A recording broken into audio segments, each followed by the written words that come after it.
Bobby's mom! Please come immediately! The sight that I saw, having rushed over at the teacher's words, was my son collapsed on the spot. My son was unconscious after colliding with a friend and falling from the playground equipment. I was anxious and called help to my husband, but busy with his work, he didn't come to our son's side. Even though it's his job, it's just too cruel, while his own son is being taken away in an ambulance. I realized something. The worst reason he couldn't rush to our son's side. I'm Jennifer. I live with my husband John and our elementary school-age son, Bobby. John works in the hotel industry and doesn't have weekends off, so he rarely participates in Bobby's school events. He's never shown up for parent-teacher conferences or sports days. When we received the letter about a parent-child outing, I asked my husband, knowing he probably couldn't go, "John, there's a parent-child outing during the upcoming public holiday."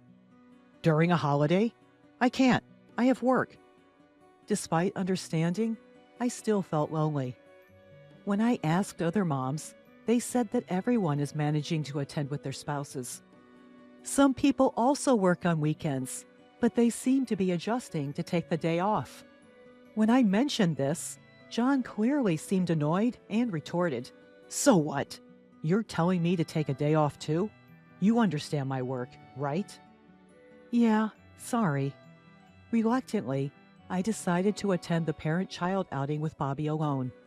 While many families were participating with both parents, there were also fathers participating alone because their wives were working. Well, it happens that wives have to work too. I wasn't bothered by it and thought I would enjoy the day with Bobby. However, when the children go off to play, it inevitably gets lonely. The other moms were there with their husbands, so it was hard to join in the conversation. As I was sitting there, the teacher came running towards me in a panic. "Bobby's mom, please come immediately." "Huh? What happened?" "Bobby. He collided with a friend and fell off the playground equipment." "What? Bobby?" I rushed to the scene to find my son unconscious. The teacher immediately called an ambulance, and I got in with Bobby, who was still unconscious. When we arrived at the hospital, he was immediately taken to the examination room. Realizing I hadn't informed John, I quickly called him. "Hello, John? Something terrible has happened. Bobby fell from the playground equipment and hit his head. He's unconscious." "What? Shouldn't you have called an ambulance before calling me?" "The teacher already did that. He's being transported to the hospital and undergoing examinations now." "All right. You're at the hospital then. Let me know the results via email when you know." "What?" I couldn't believe my ears. He wasn't planning to come to the hospital in this emergency? "What are you saying? You need to come home now." In response to my cry, my husband replied in a flippant tone, "Hey, didn't I tell you I can't take a break during this holiday?" "But we're in a state of emergency right now. Don't you understand?" "I know you're at the hospital, but what's the point of me going there? There's nothing I can do at the moment. We just have to wait for the results. Let me know when you get any updates. Bye for now." With that, John hung up the phone abruptly. I was left staring at my smartphone, dumbfounded. He wouldn't even come home for our son's critical situation. As I slumped there, a man approached me. "Are you Bobby's mom? I'm Alex's father." It was Alex's father who had spoken. Alex was the friend who had collided with Bobby. I remembered him attending the event with his son as his wife was absent. Alex's father bowed deeply towards me. "I am truly sorry for what has happened." I hastily shook my head. "I heard from the teacher that Bobby and Alex accidentally ran into each other. It was a careless mistake on our part as well. Please don't worry about it." Standing next to his father, Alex, with his bandages wrapped around him, stood there with his eyes swollen from crying.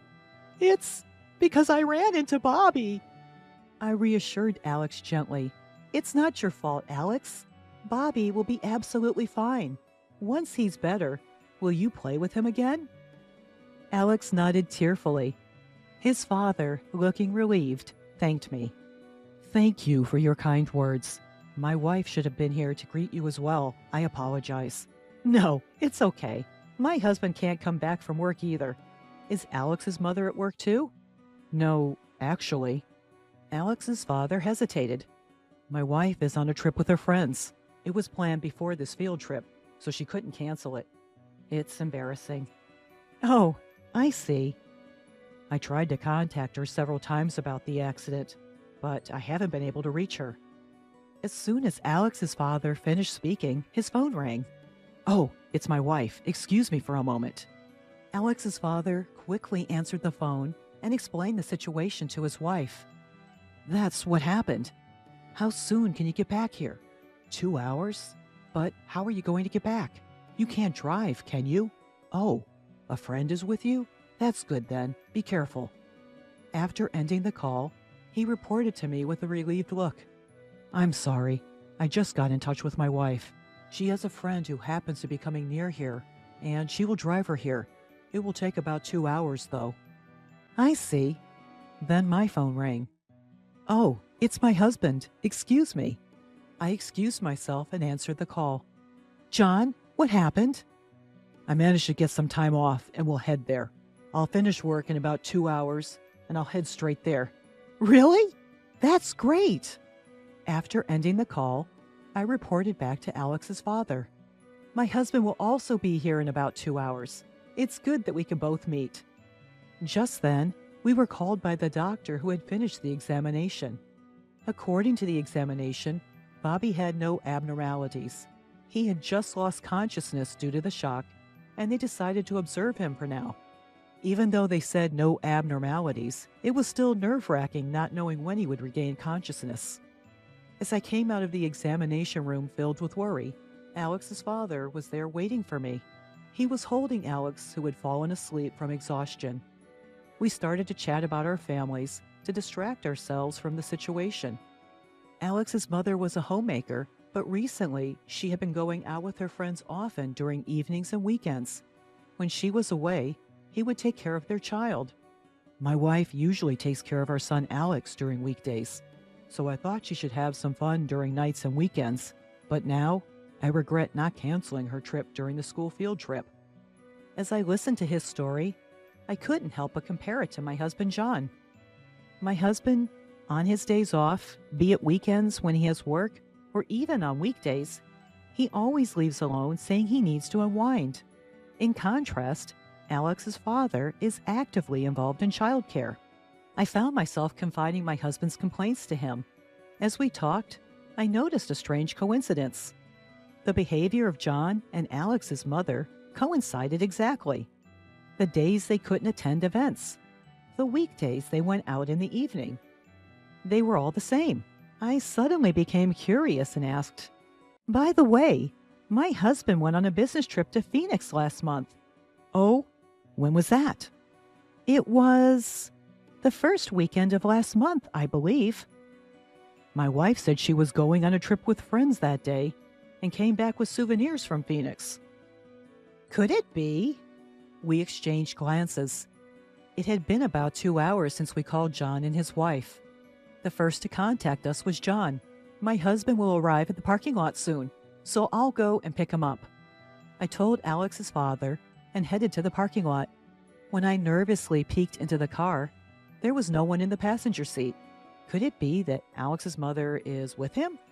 That's what I was speculating. I brought John, who got out of the car with an innocent face, back to the hospital room where Bobby was sleeping. After exchanging greetings with Alex's father, Alex's mother appeared. I didn't miss the moment when she and John looked at each other's faces and were momentarily lost for words.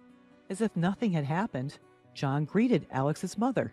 "Ha, hello. Thank you for always taking care of our son." Alex's mother quickly returned the greeting in response to John's excited voice. "Oh yes, hello, likewise."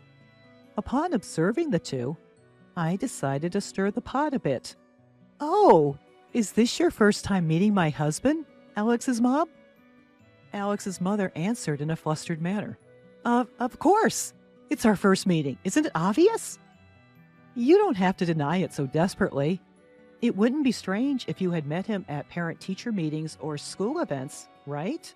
That's impossible. I didn't know John's son was in the same class as my son.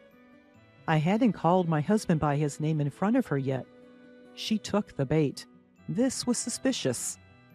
At that moment, I was convinced of my husband's affair with her. Moreover, it seemed that they had been dating without knowing that their children were classmates. Isn't it strange? How do you know my husband's name if you're meeting for the first time? Alex's mother was at a loss for words at my questioning. That is... Suddenly, John snapped at me to protect her.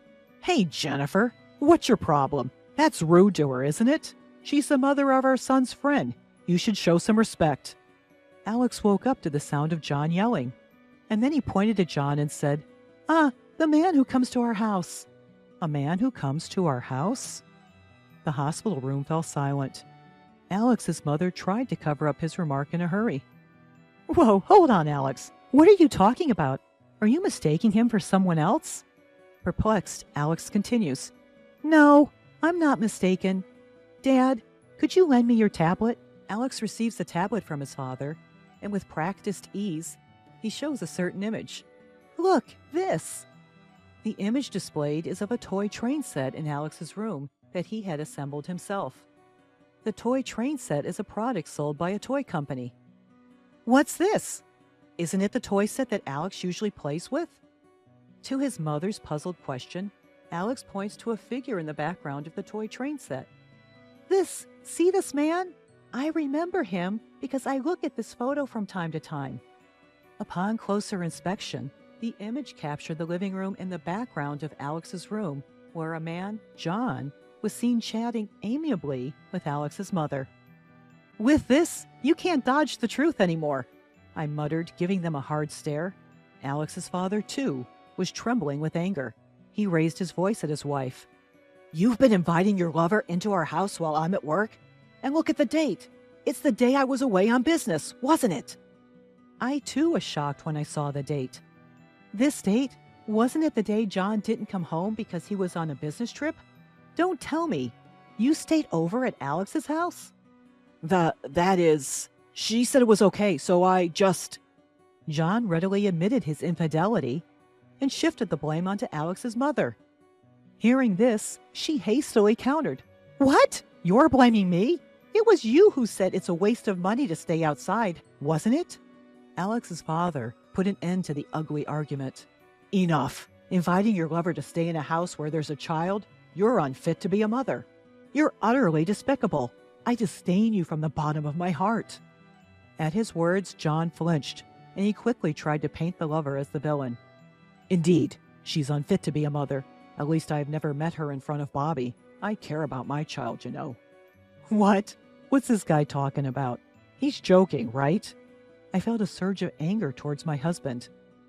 Are you kidding me? Even though Bobby was unconscious, you didn't even try to come home, using work as an excuse. No, that's not true. I mean, I rushed to the hospital, didn't I? That's because she decided to come back, isn't it? You didn't have the slightest intention of coming back until Alex's dad told her about our son's accident. I thought it would be okay even if I wasn't there at that time. Whether it's okay or not, that's not the point. If you're a father, you should rush to your child's side when you hear they're unconscious, shouldn't you? Despite that, you prioritized your trip with your lover. You're not a father, or anything of the sort. No matter what you think, I am Bobby's father. And what do you plan to do if Bobby doesn't wake up? Can you, a stay-at-home mom, keep paying the hospital bills? Without me, you and our son can't survive. Grr! It's frustrating, but I don't have the savings to keep paying these hospital bills. Do I have no choice but to turn a blind eye to John's infidelity for now? Just when I was about to give up, a frail voice came from the bed.